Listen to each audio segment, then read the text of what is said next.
¿Qué grupo son? Profesor, buenas noches. Somos el grupo número 6. Para anotar su nombre un momentito, ¿ya? Está bien, profesor.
El apellido es Marc. Huacachi, ingeniero. Huacachi Quispe.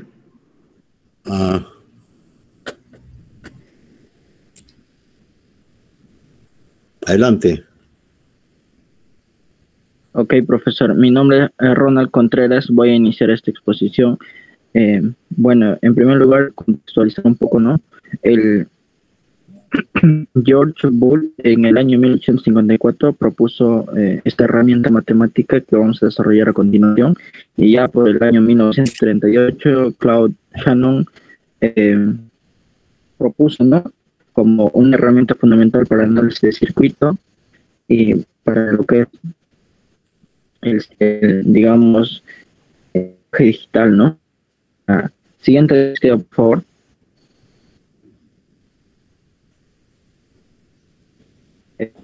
Muy bien, entonces voy a empezar haciendo una definición de manera formal a lo que es el álgebra booleana.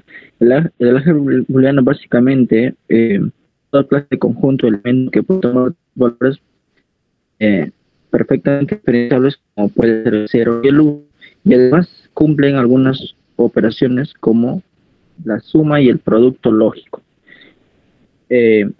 Y se cumplen los siguientes postulados. Por ejemplo, tenemos el postulado 2, que es la existencia de neutros, donde se puede observar que para la suma existe un elemento neutro, que en este caso es el 0, y para el producto es el 1. Siguiente, por favor. Y aquí también tenemos otros postulados, son 4 en realidad.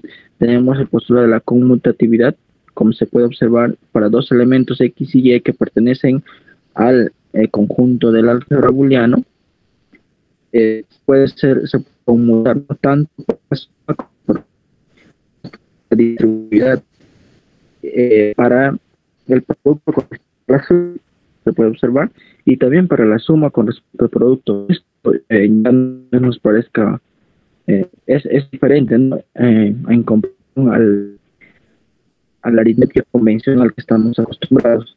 Además, existe complementos. Por ejemplo, para cada elemento X del álgebra booleano existe su complemento, de tal manera que de la suma de un elemento con su complemento resulta 1 y el producto resulta 0. Siguiente, por favor.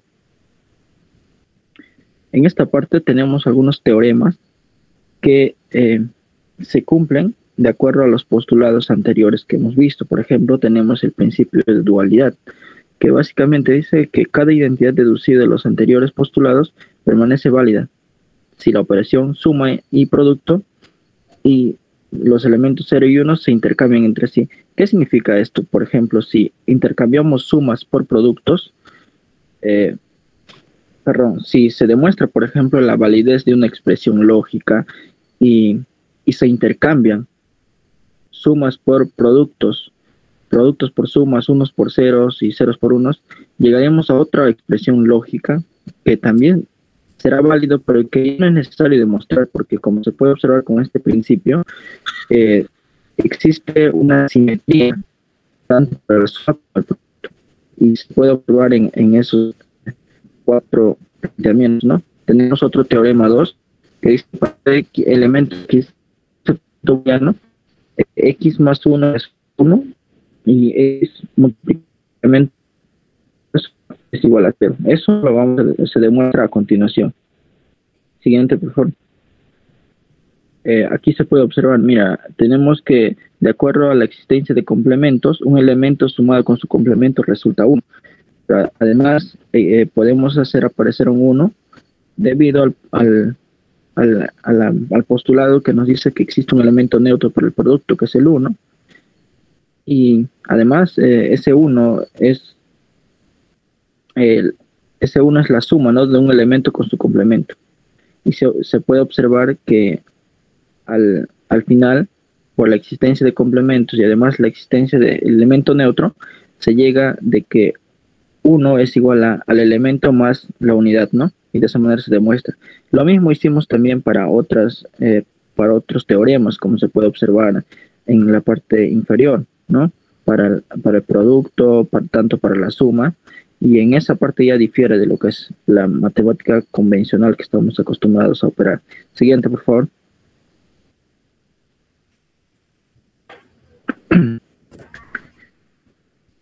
Bueno, como se puede observar, aquí básicamente estamos utilizando la álgebra, las propiedades de los postuladores para demostrar. Siguiente, compañero, por favor.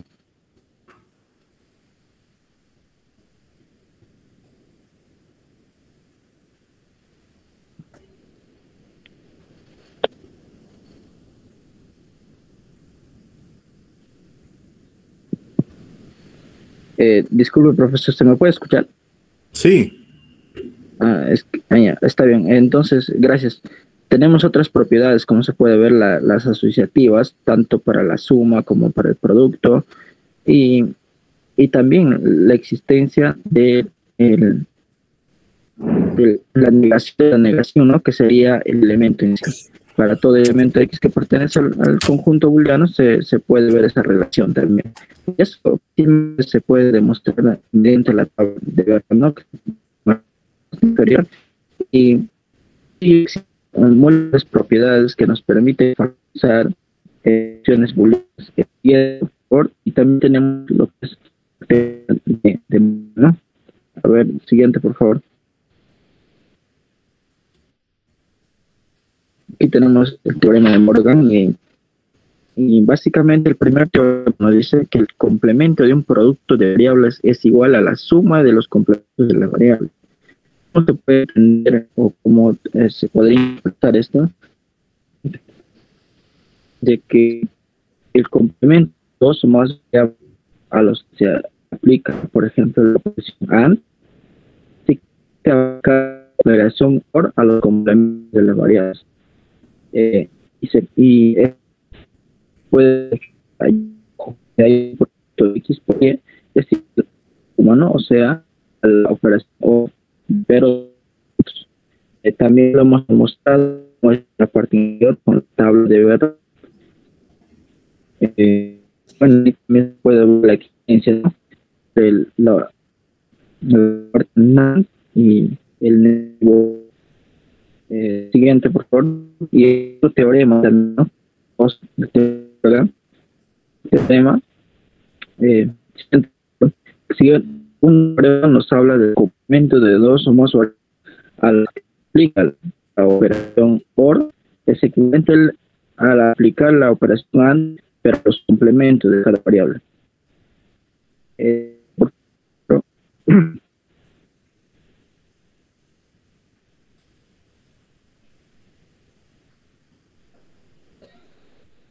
Tiene problemas con su comunicación.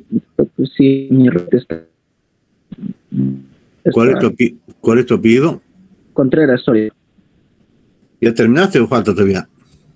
Básicamente, aquí, bueno, enunciar el segundo teorema y a continuación un ejercicio, un par de ejercicios de aplicando de Morgan.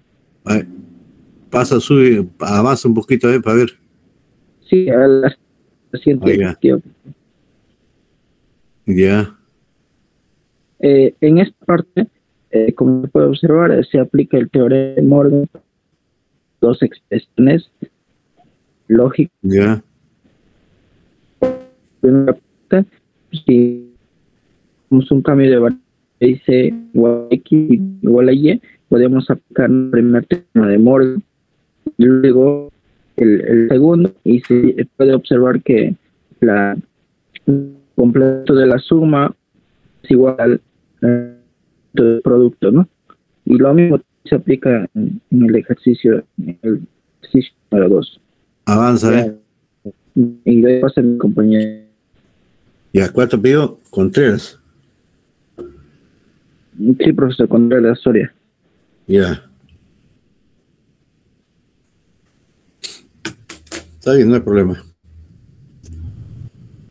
Ok, ingeniero, ¿se me escucha? Sí. Bien, ahora vamos a entrar al tema de lo que es la tabla de verdad. La tabla de verdad de un operador básicamente es la que recoge el valor de la expresión formada con ese único operador a partir de los posibles valores de la expresión que lo componen, ¿no? En este caso vamos a utilizar las proporciones lógicas tanto de verdad como de falsedad, B y F, como se puede ver en la imagen. Normalmente este es un medio para poder describir la manera en que la salida de un circuito lógico depende de los niveles que haya en la entrada del circuito. Siguiente diapositiva, por favor. Ahora, esta tabla de verdad fue desarrollada en un principio por Charles Sanders por los años de 1880, pero el formato más popular, el que actualmente es el que estamos viendo, es el que introdujo Ludwig Wisting en su Tractus Logico Philosophicus, publicado en el año de 1921. En la tabla de los valores de verdad es usado sobre todo en el ámbito de lógica para obtener verdad representado con la V o falsedad representado con F, valores de verdad de una expresión o una proposición. ¿Siguiente? Estas tablas normalmente se pueden construir haciendo una interpretación de los signos lógicos, como pueden ser no, o, y, sí, entonces, sí y solo sí. La interpretación corresponde al sentido de las operaciones, al sentido que estas operaciones tienen dentro del razonamiento. Se puede establecer una correspondencia entre los resultados de estas tablas y la deducción lógica matemática. ¿Esto qué nos quiere decir? Que constituyen estas tablas un método de decisión para chequear si una proposición es o no un teorema. Al momento de aplicarlo en el álgebra, para nuestra construcción de dicha tabla, vamos a utilizar el valor 1 para una proposición cierta o verdadera, o un 0 para una proposición falsa. ¿Entiende? En este caso, ¿cuáles son estos conectores lógicos que estamos utilizando? Vamos a comenzar con lo que es la negación. En lógica y en matemática, la negación, también llamado complemento lógico, es una operación sobre proposiciones, ¿no? Valores de verdad, o en general, valores semánticos. ¿Esto qué hace? Esta negación produce que un valor va a ser verdadero cuando su operando es falso, y un valor va a terminar siendo falso cuando su operando es verdadero. Se va a representar de la siguiente manera, como se puede ver en la imagen, se le va a colocar un prefijo de una línea delante de la proposición, indicando que es una proposición negada. De verdadero su resultante va a ser falso, y del falso su resultante va a ser verdadero. En este caso, como estamos utilizando las proposiciones de 1 y 0, en el caso del 1 su negado va a ser 0, y del 0 su negado va a ser el 1. Siguiente. Luego viene lo que es la disyunción, también conocida como lo es la suma lógica, ¿no? En este tipo de proposiciones nos dan alternativas o posibilidades de escoger la validez de una o de varias proposiciones simples. ¿A qué nos referimos con disyunción lógica? Típicamente los valores de verdad tienden a ser dos proposiciones, que pueden ser verdaderas, ambas, o verdaderas y falsas, falsas y verdaderas, o ambas falsas. Lo que tiene esta disyunción es que el único momento en el que la resultante va a ser falsa va a ser cuando ambas proposiciones son falsas, como se puede ver en la imagen. En este caso, el único momento en el que va a ser 0 va a ser cuando ambas proposiciones, tanto P como Q, tienden a ser 0. ¿Siguiente? Conjunción. La conjunción es un operador que va sobre dos valores de verdad. Típicamente los valores de verdad de dos proposiciones va a devolver un valor verdadero cuando ambas proposiciones son verdaderas, y en cualquier otro caso siempre va a ser falso. Como podemos ver en las imágenes, se va a cumplir que al momento de tener 1 y 1, verdadero, va a ser su resultante 1. En cualquier otra combinación, siempre va a ser 0. Siguiente. Luego está la condicional. La condicional es un condensador es un operador que va sobre también dos valores de verdad, devolviendo solamente una falsedad cuando una proposición es verdadera y otra falsa. En este caso influye mucho el orden, porque el orden es el que te dirige que la primera tiene que ser obligatoriamente verdadera y la segunda falsa para que se cumpla el condicional. En este caso lo podemos observar en la imagen que solo en el orden de 1 y 0 va a ser 0. En cualquier otro orden siempre va a ser 1. Siguiente. Luego está lo que es la bicondicional o doble implicación, ¿no? Que implica un sí y solo sí. En este caso, este tipo de tabla, lo que va a indicar va a ser solamente dos estados de verdad cuando ambas proposiciones llegan a ser verdaderas o cuando ambas proposiciones llegan a ser falsas. En el momento en el que ambas proposiciones difieran, en este caso una verdadera y una falsa, o una falsa y una verdadera, el resultante va a ser falso. En este caso, cuando ambos son unos, tu resultante va a ser 1, y cuando ambos son ceros, lo mismo, va a ser 1. En cambio, cuando son diferentes 1 y 0, o en el estado de 0 y 1, va a terminar siendo la resultante 0 y 0. Siguiente. En este caso, ¿cómo tomamos esta tabla de verdad? Esta tabla de verdad básicamente va a ser lo que es una representación de una función, ¿no? Sabemos que una función puede ser representada de manera algebraica como manera de tabla.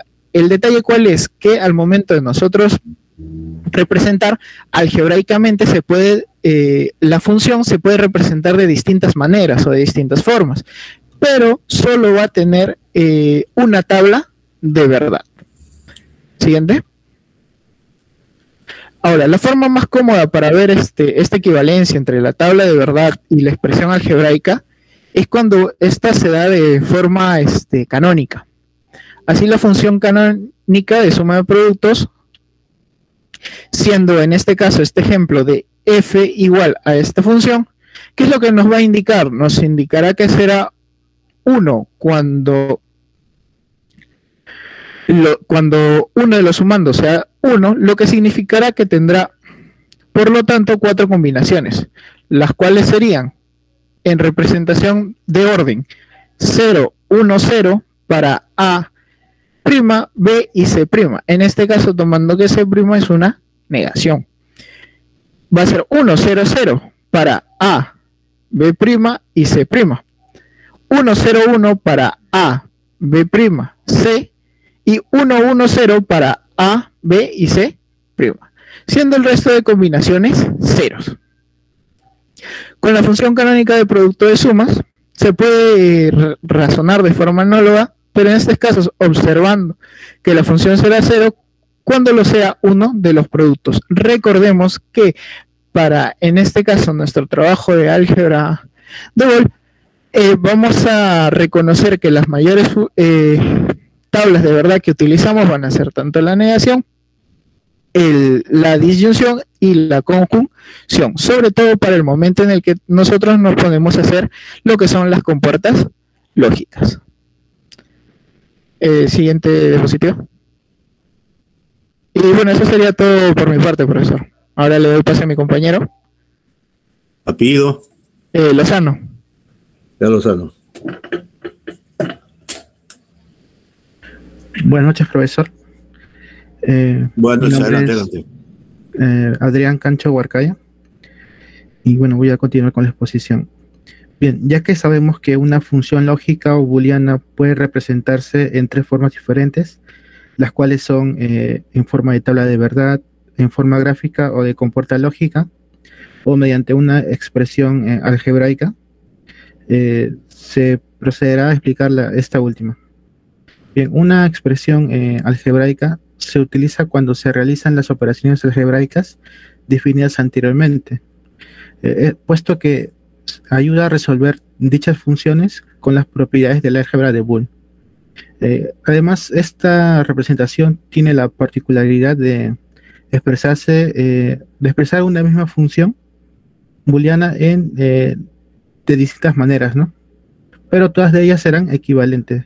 Por ejemplo, se muestra una misma función booleana f en cuatro versiones distintas.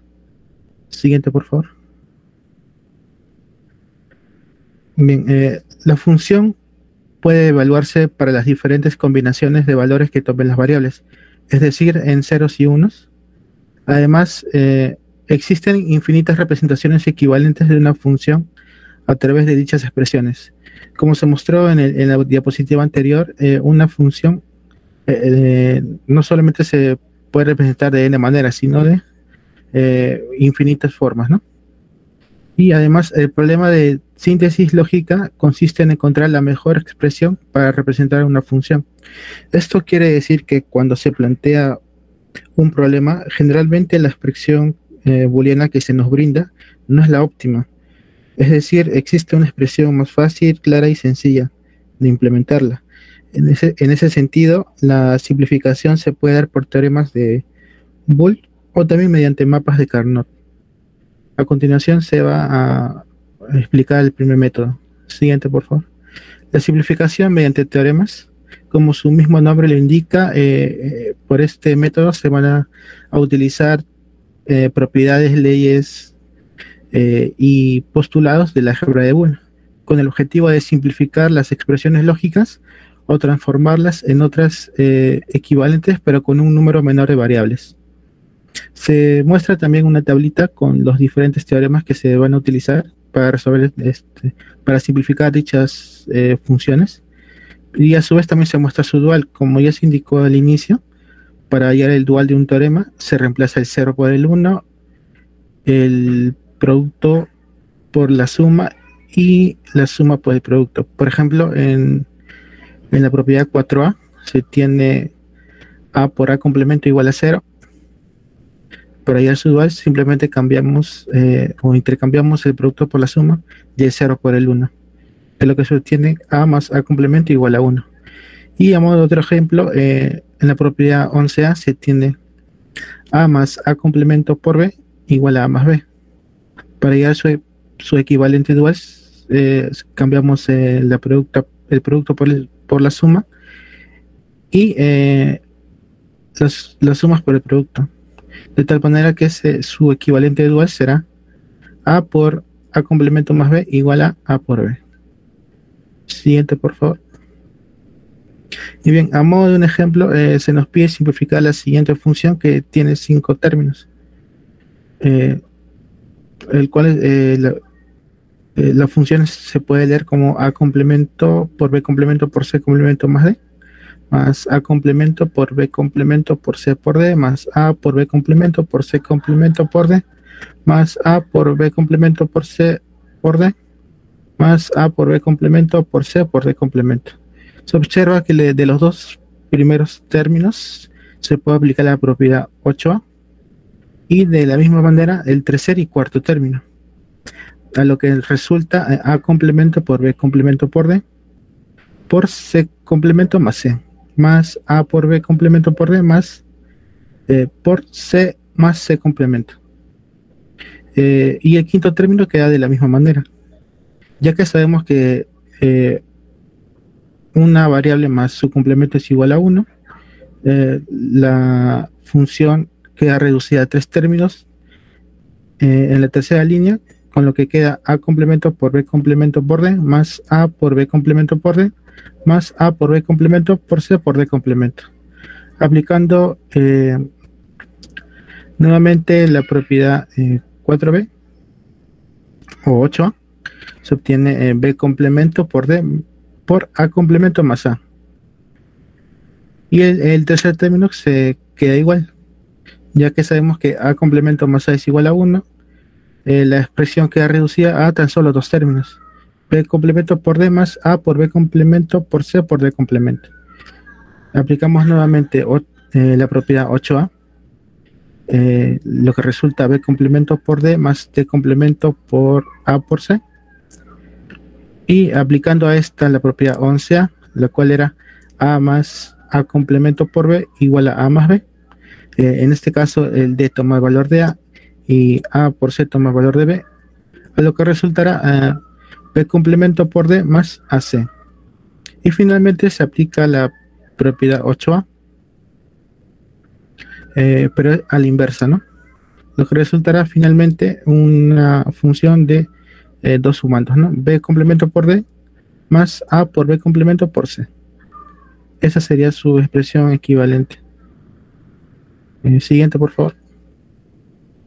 Bien, el segundo método para la simplificación es mediante los mapas de Carnot, que a diferencia del primer método, el cual su efectividad de simplificación depende de nuestra habilidad y de conocimientos de las reglas de leyes y teoremas del álgebra de Boole, los mapas de Carnot nos brindan un método sistemático para la simplificación de funciones booleanas. Este método fue propuesto inicialmente por Edward Bache, pero luego fue modificado por Maurice Carnot. Él fue un ingeniero de telecomunicaciones de nacionalidad estadounidense y egresado de la Universidad de Yale. Además fue director emérito de la ICCC. Siguiente, por favor.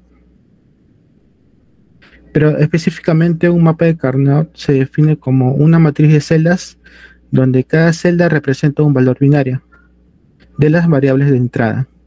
Hay que tener en cuenta que se puede utilizar este método para expresiones de 2 o más variables, pero se recomienda que solamente hasta 4, ya que el esquema se vuelve tridimensional y se hace más complicado su análisis.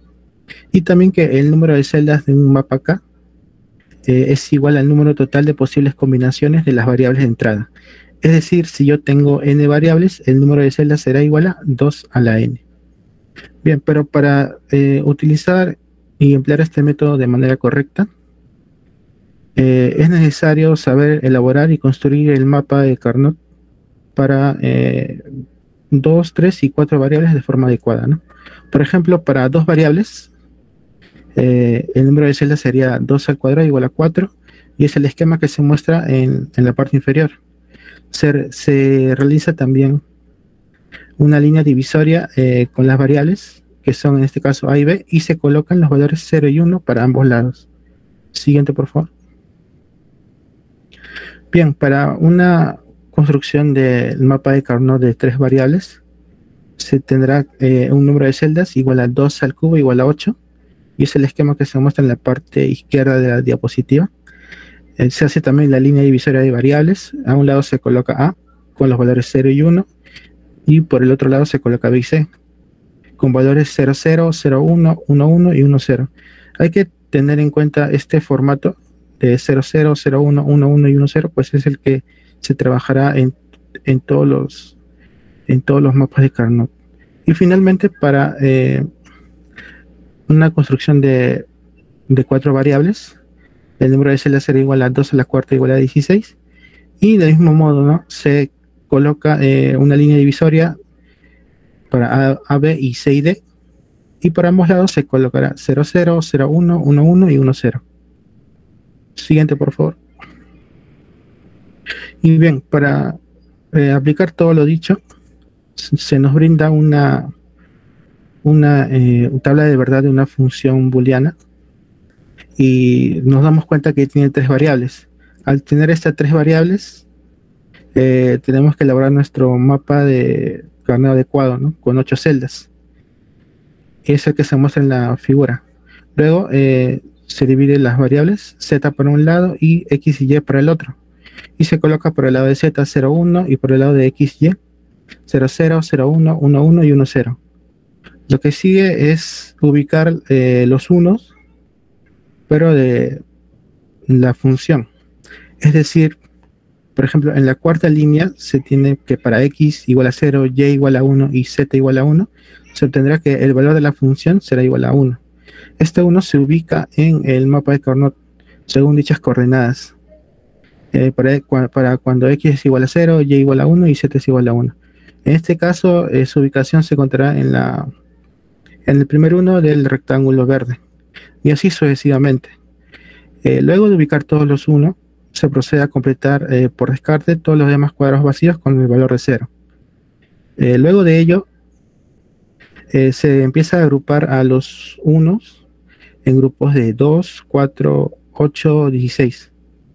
Pero en forma de rectángulo o de cuadrado.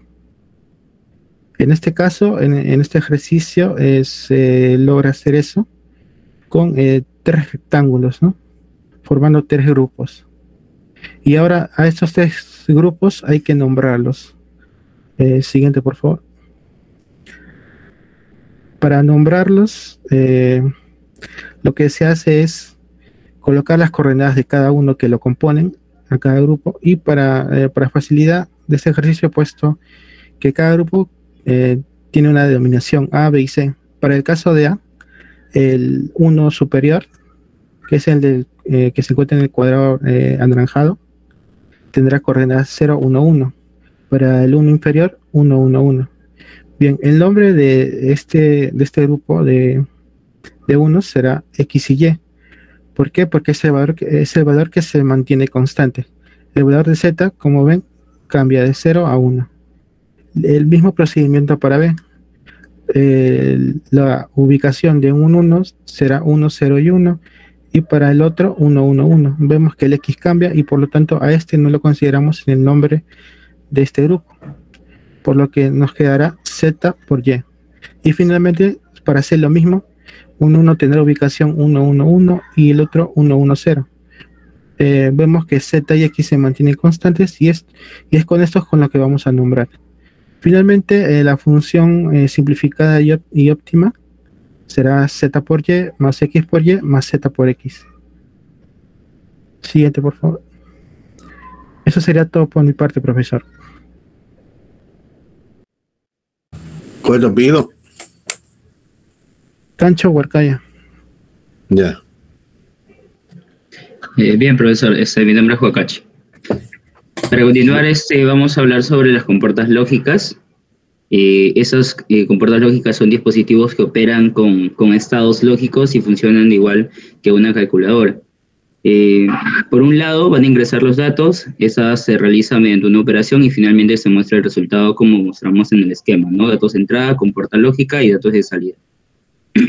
Debemos considerar que las compuertas lógicas pueden poseer 2 valores o hasta más, en el cual de ellos una puede ser el valor 0 y el otro es el valor 1, ¿no? Considerando al 0 como apagado o sin energía, o en todo caso como nivel más bajo, y el 1 como el nivel más alto con energía. Hablando electrónicamente, se puede tomar como el 0 como un 0 voltios, y en ese caso el 1 sería como un 5 voltios, ¿no? Cada una de estas compuertas lógicas se las va a representar mediante un símbolo, y la operación que realiza, que sería la operación lógica, se corresponde en una tabla, ¿no? En este caso, la tabla de verdad. Esos pequeños circuitos digitales son integrados cuyo funcionamiento se van a adaptar a las operaciones y postulados del álgebra de Boole. Además, esas compuertas lógicas se pueden también combinar entre sí para generar nuevas funciones, aunque aquellas de ellas poseen más de 2 entradas, pero siempre hay que recordar que tienen solo una salida. Siguiente. Muy bien, comenzamos en todo caso con la compuerta lógica NOT. Se trata de un inversor o complemento. Esta va a invertir el dato de entrada. Por ejemplo, si colocamos una entrada con un nivel alto, representado por 1, se obtendrá una salida en 0, ¿no? Un nivel más bajo. Y de esa manera viceversa. Esta compuerta va a disponer de una sola entrada y su operación lógica es igual a S igual a A invertida. En el apartado A tenemos su equivalente electrónico, su equivalente eléctrico, como un switch. En el apartado B tenemos su simbología en IEC, que sería la International Electrotechnical Commission, y en el apartado C sería en la simbología ANSI, ¿no? El American National Standard Institute. Ahora, por el otro lado tenemos también su función lógica, como lo estábamos detallando, es igual a invertida, y también su tabla de verdad, ¿no? La indicación de negación lo vamos a representar por una burbuja, un círculo que nos va a indicar la negación o complemento cuando aparece en la entrada o en todo caso en la salida de cualquier elemento lógico, ¿no? Siguiente. Muy bien, la compuerta lógica AND. En ese caso, cuando hablamos de la compuerta AND, nos va a generar una salida a nivel alto, pero solo cuando todas las entradas estén a un nivel alto o 1, ¿no? En caso que cualquiera de las entradas esté a un nivel bajo, la salida siempre se va a poner en un nivel bajo. Por lo tanto, el propósito básico de esta compuerta AND es determinar cuando ciertas condiciones de entrada son simultáneamente verdades, ¿no? Como indican, todas sus entradas están a nivel alto y se va a producir en todo caso una salida a nivel alto. Tenemos también el equivalente electrónico, sus simbologías en IEC, en ANSI y su función lógica también, ¿no? Con su tabla de verdad. Como podemos ver, en los últimos postulados, tanto cuando las entradas son de nivel alto, se da lo que se corrobora, ¿no? El nivel alto de salida. En todos los casos diferentes sería como nivel bajo. Una compuerta AND puede tener 2 o más entradas y se realiza la operación que se conoce como multiplicación lógica, ¿no? En el caso, normalmente el número total de posibles combinaciones, cuando ya son más de 2 entradas, en ese caso tienen que ser entradas binarias, viene a determinarse mediante la fórmula de n igual a 2n, ¿no? Donde n va a ser el número de combinaciones y en este caso sub n vendría a ser la cantidad de variables de entrada. Siguiente. Compuerta lógica OR. La compuerta OR en este caso genera un nivel alto a la salida cuando cualquiera de sus entradas está a un nivel alto, ¿no? Cuando la salida se pone a nivel bajo, va a ser cuando ambas entradas estén a nivel bajo. Por lo tanto, el propósito de esta compuerta, ¿no?, es determinar cuando una o más entradas está a un nivel alto, ¿no? Genera una salida a nivel alto y que indique esta condición, ¿sí? Tal como lo vemos en la tabla de la verdad, ¿no? Cuando ambas son nivel bajo, pues nos va a arrojar en el valor de 0, y en caso de cualquiera de estas entradas sea de nivel alto, vamos a tener un nivel alto de respuesta en la salida. Esa compuerta OR puede tener 2 o más entradas y se realiza también las operaciones que se conocen como sumas lógicas. Siguiente. La compuerta lógica XOR. Esa salida, la salida de la compuerta OR exclusiva, denominada XOR, se pone a un nivel alto solo cuando 2 entradas están a niveles lógicos opuestos. ¿Qué quiere decir? Si tenemos en ese caso, por ejemplo, las entradas simultáneas tanto de nivel bajo, vamos a tener una salida de nivel bajo, ¿no? Si en ese caso se dan también como entradas de verdad, también vamos a tener una salida a nivel bajo. En el caso cuando tengamos las 2 entradas, bueno, en todo caso, una de ellas como entradas diferentes, bien, vamos a tener como respuesta un nivel alto, ¿no? Tenemos también su simbología para entender y también su función lógica. Siguiente. La compuerta lógica NAND. En ese caso, la compuerta NAND es un elemento lógico que es bastante usado, ¿sí? Que se puede utilizar como puerta universal, es decir, las compuertas NAND pueden ser combinadas para implementarse las operaciones de las compuertas AND, OR y NOT.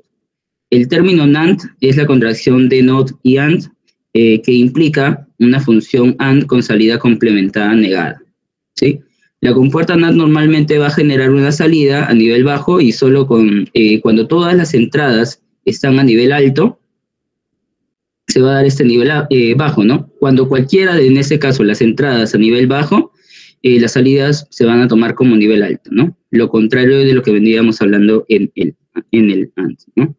Ahora, la compuerta NAND se puede usar tanto para realizar las operaciones OR, que requieran una o más entradas a nivel bajo, se puede generar también una salida a nivel alto, y de este modo una operación se denomina de negativa, ¿no? El OR en este contexto se va a tomar como el término negativo, que va a significar que las entradas se definan para que su estado esté como activo o verdadero, y en todo caso como resultante sea un nivel bajo. Siguiente. La compuerta lógica NOR. En ese caso la compuerta NOR va a ser útil va a ser útil cuando se va a querer emplear como una compuerta universal, pero se debe de utilizar para implementar operaciones tanto en AND, OR y en el caso del inversor también. ¿Bien? El término NOR hay que entender lo que es la contracción de NOT y OR e implica una función OR con salida invertida. La compuerta NOR se genera con una salida de nivel bajo, ¿sí? Cuando cualquiera de sus entradas está a un nivel alto, ¿sí? Como podemos ver en la tabla de la verdad, ¿no? Tenemos cualquier tipo de entrada a nivel 1 y tenemos como resultado la salida a nivel bajo. Solo cuando todas sus entradas estén a nivel bajo, ¿sí? Vamos a tener como resultados el nivel alto, ¿no? Tenemos también su función lógica y su simbología. En el caso de la compuerta NOR, se puede utilizar como una operación AND, cuyas entradas están a un nivel bajo y se genera una salida a nivel alto. Este modo de operación normalmente lo vamos a denominar negativa AND, y en este contexto, pues el término negativa significa que las entradas están definidas por un su estado activo verdadero que sea de nivel bajo. Para culminar, la siguiente sería la compuerta XNOR, y al igual que con la compuerta XOR y la compuerta XNOR, esta tiene solo dos entradas, ¿sí? Vamos a tomar en cuenta esas dos entradas. El círculo en la salida nos va a indicar que la compuerta XNOR va a tener una opuesta a la que sería la compuerta XOR. Cuando dos niveles lógicos de entrada son opuestos, ¿no? Las salidas de la compuerta NOR exclusiva es de nivel bajo, ¿no? NOR exclusiva o XNOR, ¿no? Tal como lo tenemos en la tabla de la verdad también y su función lógica, ¿sí? Ahora voy a dar paso a mi compañero para que pueda explicar las aplicaciones de las compuertas. Gracias.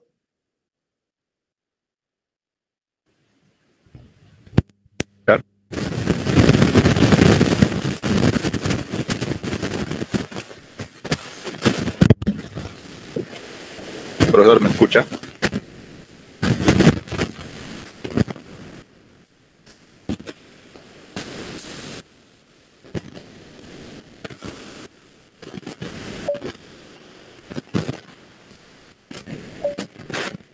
Sí, te escucho.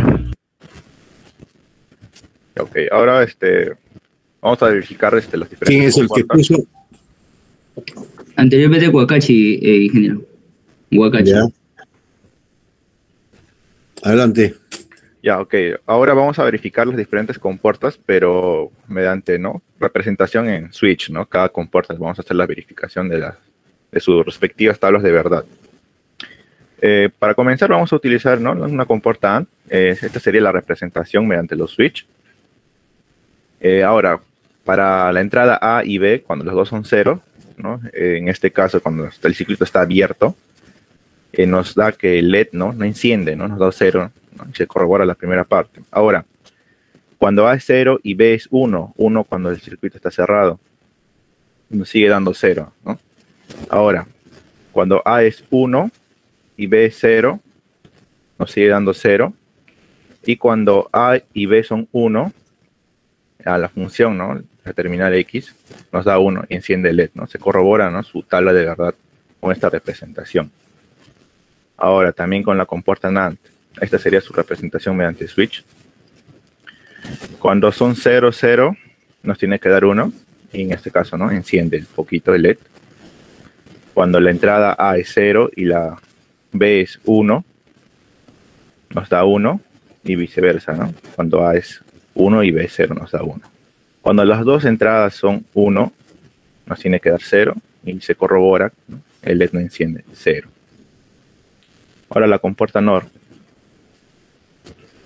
Para una entrada de A y B en 0 nos da 1. Enciende. Ahora para una entrada con A igual a 0 y en B 1 nos da 0. A1 y B0 nos sigue dando 0 y A y B igual a 1 nos da 0. Y se corrobora, ¿no? En la NOT, cuando A, ¿no? Cuando el circuito es abierto, cuando es 0, nos da 1, ¿no? La inversa. Y cuando el circuito está cerrado, cuando es 1, nos da 0 en la salida. En la compuerta OR, cuando los terminales, ¿no? Las entradas A y B son 0, nos da 0. Cuando B es 1, ¿no? Nos da 1 la salida. Y viceversa igual. Cuando los dos son 1, nos sigue dando 1. la compuerta XNOR.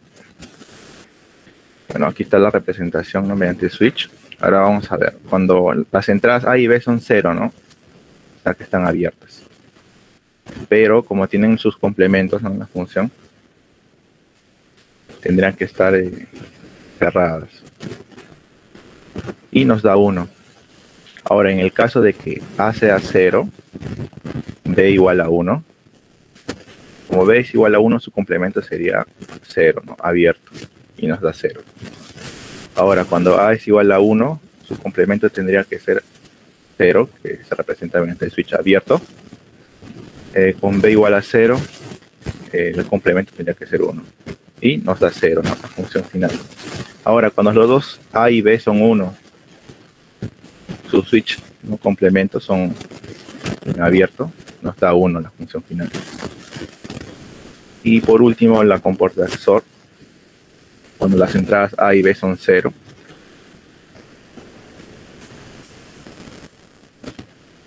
nos da 0. Cuando A es 0 y B es 1, se prende el foco, ¿no? La salida. Ahora con A1 y B igual a 0,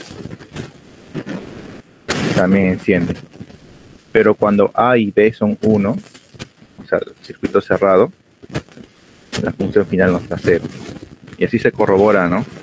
En esta representación mediante switch, las tablas de verdad de cada compuerta lógica. Cabe recalcar que todas las compuertas lógicas se pueden representar mediante las NAND y OR, ¿no? Que son llamadas compuertas universales.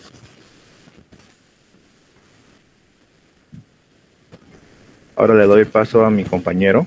¿Cuál es tu apellido? Lovera. Ya.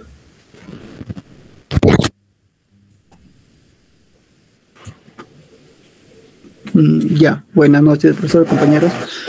Ahora, continuando con la exposición, en esta parte voy a tocar la aplicación en circuitos. Circuitos en serie. Dos o más interruptores están en serie cuando se encuentran uno a continuación de otro. Como vemos en la figura, se tiene un circuito formado por tres interruptores, que es P, Q, R. En este caso puede ser una batería o pila y un foco, ¿no? Como se puede apreciar en la figura 13.2, que es un circuito conmutado en serie, ¿no? Ahí podemos ver. Y ahora, continuando, tenemos un circuito en serie que es X y Y. Entonces, F sería igual a X por Y, ¿no? Ahora, pasando a la tabla de verdad. Aquí podemos ver dos variables, que es la P y la Q, ¿no? Cuando P asume 1 y Q asume 1, entonces el resultado sería 1, ¿no? Ahora, en el segundo caso sería cuando P es 1 y Q es 0, el resultado es 0. Y el tercer caso, cuando P es 0 y Q es 1, el resultado sería 0. Por último, cuando P y Q son ambos ceros, el resultado va a ser 0, ¿no? Ya, y para finalizar respecto a esta tabla, se dice que cuando el resultado es 1, pasa corriente, y cuando los resultados son ceros, no pasa corriente, ¿no? Y de la función lógica, de esta función lógica, de este circuito corresponde a la compuerta AND, por lo que su tabla de verdad es similar a la verdad del Y, o sea que conjunción, ¿no? De esta lógica proporcional, ¿no? Solo que en este caso está aplicado a circuitos eléctricos. Compañero, ¿puede pasar? Ya, continuando. Un circuito en paralelo. Dos o más interruptores están en paralelo cuando uno debajo del otro, ¿no? En este caso, en caso contrario, que los circuitos en serie, solo basta con que un interruptor esté cerrado para que pueda pasar corriente, ¿no? Como se puede ver en la figura 13.3, el circuito son conmutados en paralelo, ¿no? Como dice la definición, nos dice que basta que uno de los interruptores está cerrado, ya pasa la corriente, ¿no? También podemos apreciar un circuito en paralelo, que es la X y la Y, ¿no? Entonces, F sería igual X más Y, ¿no? Ahora, pasando a la tabla de verdad. La variable P y Q, de estas dos variables se pueden dar 4 casos, ¿no? como ya lo dijo en el anterior, pero en este caso sería en circuito paralelo. Cuando P es 1 y 1, el resultado sería 1. Y cuando P es 1 y Q es 0, el resultado es 1. Y en el tercer caso, cuando es 0 y Q es 1, el resultado es 1. Y por último, cuando ambas variables son 0 y 0, entonces el resultado es 0, ¿no? Ahora, de forma análoga podemos decir también podemos trabajar con tres interruptores, por ejemplo con P, Q y R, ¿no? De esta función lógica, de este circuito, corresponde a la compuerta OR, por lo que la tabla de verdad de este circuito es igual a la tabla de verdad o disyunción del curso de la lógica proporcional, ¿no? Solo que en este caso estamos aplicando los circuitos eléctricos, ¿no? Compañero, por favor. Ya. Ahora pasamos a los ejemplos. En este ejemplo nos dice establecer la función del circuito de la figura siguiente. Primero partimos de lo más profundo del circuito, que sería X y W y Z, ¿no? Como sabemos, X y W están en serie. Por lo tanto, esto sería X por W, ¿no? Y en la parte inferior, con el parte inferior que es Z, estaría en paralelo, ¿no? Ya. Pasando al segundo paso, este resultado queda en serie con Z. Por lo tanto, nos queda multiplicar Z por todo el resultado, ¿no? Por favor, compañero. Ya, el tercer paso.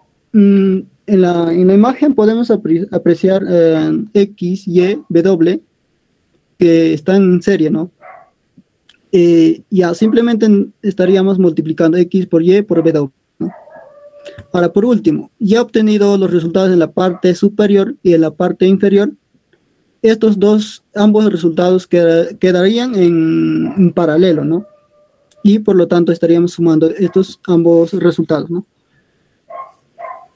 El compañero puede pasar. Ya, ahora un ejemplo más. Nos pide hallar la función booleana del circuito. Primero, para este circuito, primero nos enfocamos en la parte derecha, que es X y Y. El primer paso sería X y Y, como podemos ver en la parte derecha, están en la serie. Entonces sería la función igual X por Y, ¿no? Y a la vez este resultado está en paralelo con Z, ¿no? El resultado obtenido sería F es igual Z por X por Y. La siguiente, compañero. Ya, el tercer paso. De igual forma, también podemos ver que W está en serie con el resultado obtenido anterior y simplemente nos quedaría que tendríamos que multiplicar, ¿no? Z por todo el resultado obtenido, ¿no? En el cuarto paso, podemos apreciar también que X está en paralelo con el resultado obtenido a lo anterior, entonces simplemente estaríamos sumando estos resultados, ¿no? En quinto paso, de igual forma, se ve que Z y el resultado obtenido está en serie, por lo tanto, multiplicamos estas resistencias, prácticamente Z y el resultado obtenido, ¿no? Y sexto paso, también se puede ver un Y que está a paralelo al resultado obtenido a lo anterior, ¿no? Y simplemente estaríamos sumando estos resultados, ¿no? Compañero, por favor.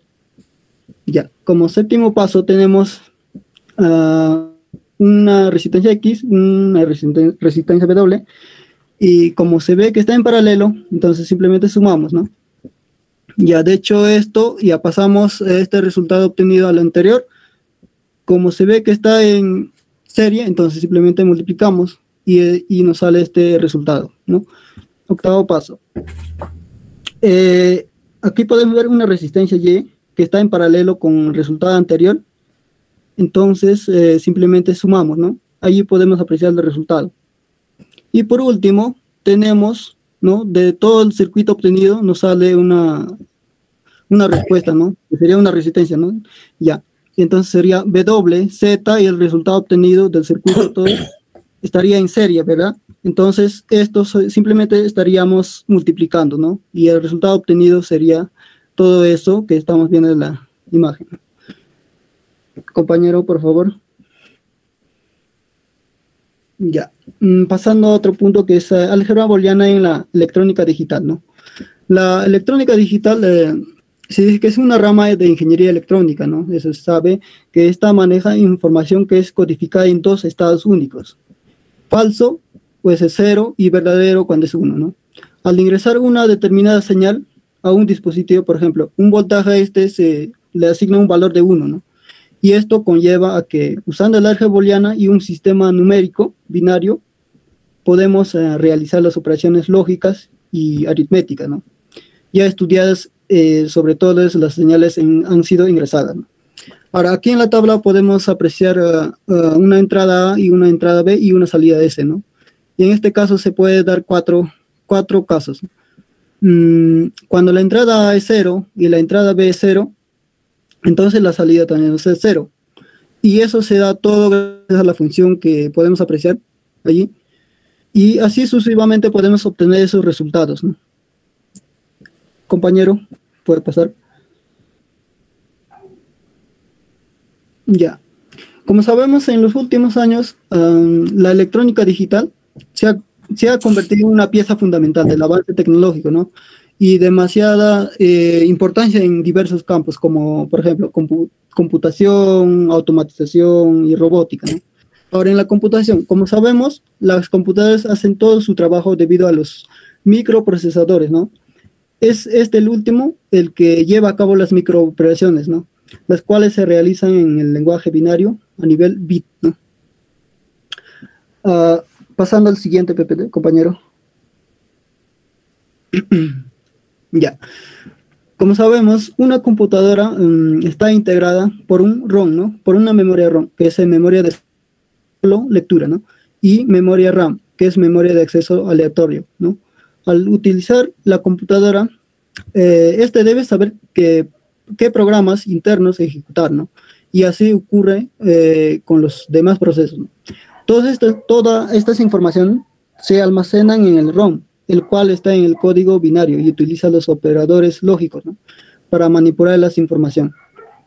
En este caso, dicha información queda guardada eléctricamente, pero también se borra de la misma manera, ¿no? Allí podemos apreciar en la pequeña imagen una memoria RAM y una memoria ROM. Compañero, puede pasar. Ya. Por otro lado, en la memoria RAM se puede borrarse y grabarse las veces que se desee, ¿no? La desventaja es que la información grabada en ella solo se puede utilizar mientras se tenga energía, ¿no? Y se usa como almacenamiento temporal existente. Existen dos variantes en la RAM, ¿no? Están en la memoria RAM. La SRAM y la DRAM. En la primera, la cual es la memoria estática, ¿no? La información que se almacena, se dice que la información que se almacena se utiliza con puertas del álgebra booleana, ¿no? Por lo que mientras se tenga energía, la información en ella se mantendrá intacta. Allí podemos ver la memoria SRAM versus la memoria DRAM, ¿no? Compañero, ¿puede pasar? Ya, por último. Mientras que la segunda, referido a la DRAM, la cual es la memoria dinámica, ¿no? A diferencia de la primera, esta está hecha con celdas que almacenan, ¿no? Los datos como cargas en condensadores, ¿no? La presencia o ausencia de cargas en el condensador se interpreta como 1 o 0 binario, ¿no? Manipulados también mediante el álgebra booleana, ¿no? La DRAM es una memoria que requiere refrescarse periódicamente para mantener memorizados los datos, ¿no? De allí el nombre de la memoria dinámica, ¿no? Y allí podemos apreciar las dos memorias, que es la memoria SRAM y la memoria DRAM, ¿no? Compañero. Ya. De mi parte eso sería. Gracias, profesor. Bien.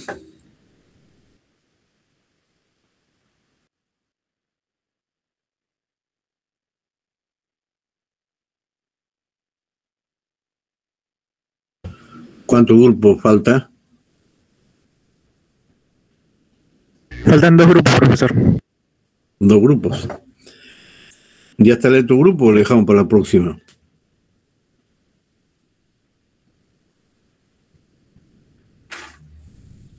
¿Qué dicen?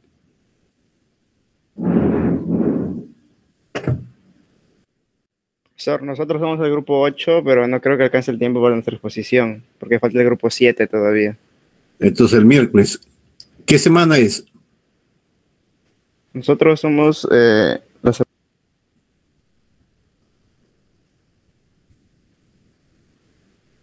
¿Qué semana? ¿El otro grupo qué semana es?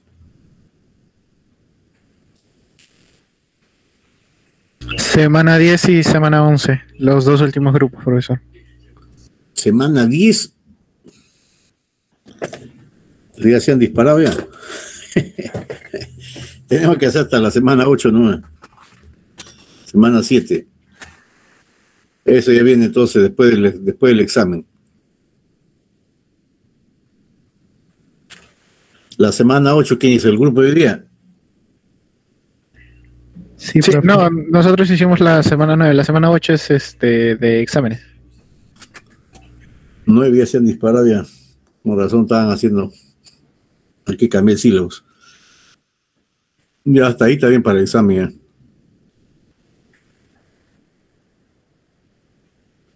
Los otros ya es para la segunda parte, ¿ya? Está bien, profesor. Bien, ahí nos quedamos. No se olvide que el viernes, el miércoles es su examen, ¿ya? Profesor, disculpe, el que último expuso fue Vilca. No se olvide, profesor. Sí, sí. Ya, gracias. De que si pueden hacer proyectos ustedes en laboratorio, y ahí saldría su nota. Como proyectos, le digo qué proyectos pueden hacer, depende de su especialidad. Por un lado, tenemos, por ejemplo, aviso luminoso. Es uno. Otro, control de velocidad de motor por ancho de pulso. ¿No? Para la parte eléctrica, la gente que quiere electrónica de potencia. Para tele. En tele sería modulación digital. Para los que son de tele.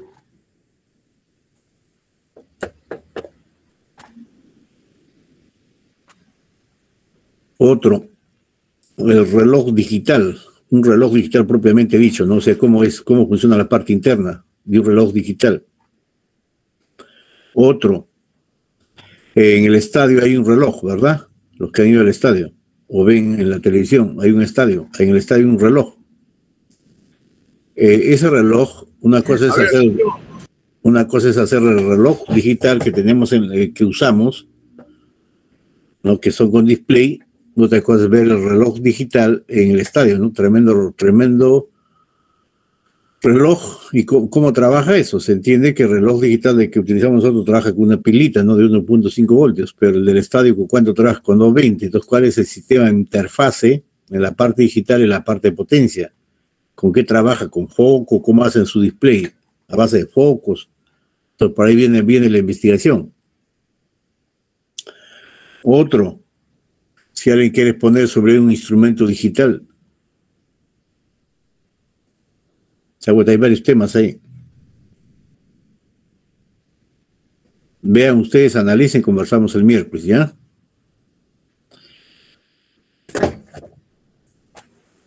Y así también, obviamente, ustedes pueden buscar los relés de estado sólido también, ¿no? Relé estático.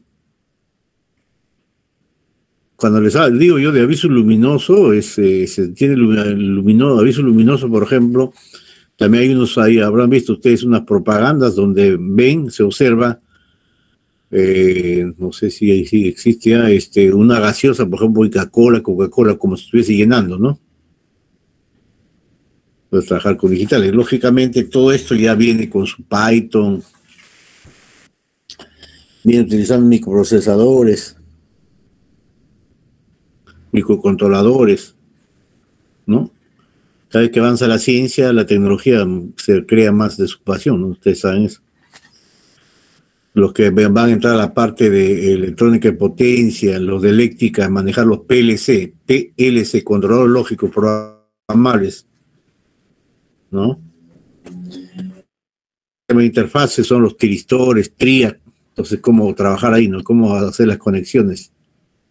Entonces, eso sería la idea, ¿no? Para que ustedes ya tengan un conocimiento claro de cómo se va a relacionar, ¿no? La parte de control con la parte de potencia, ¿no? Y así sucesivamente, de repente alguien tiene otros proyectos que sería mucho mejor, no hay ningún problema. Pero eso queda a criterio de ustedes, evalúen, estamos conversando el día miércoles, ¿ok?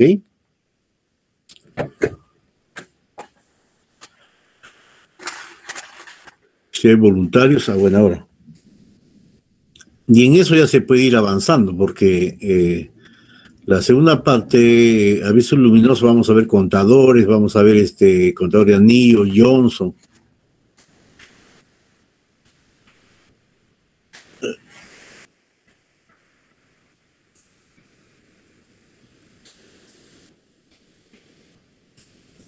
¿Alguna pregunta?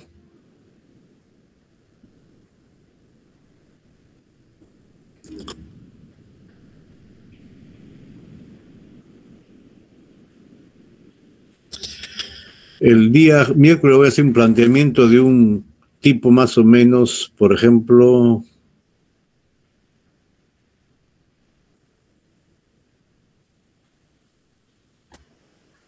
el asunto viene, por ejemplo, cómo hacer un sistema, por ejemplo, para un aviso luminoso, ¿no? ¿Qué problemas, qué dificultades podemos tener? Un sistema de control de velocidad motor. ¿Ya? Para que tengan una idea. ¿Alguna pregunta?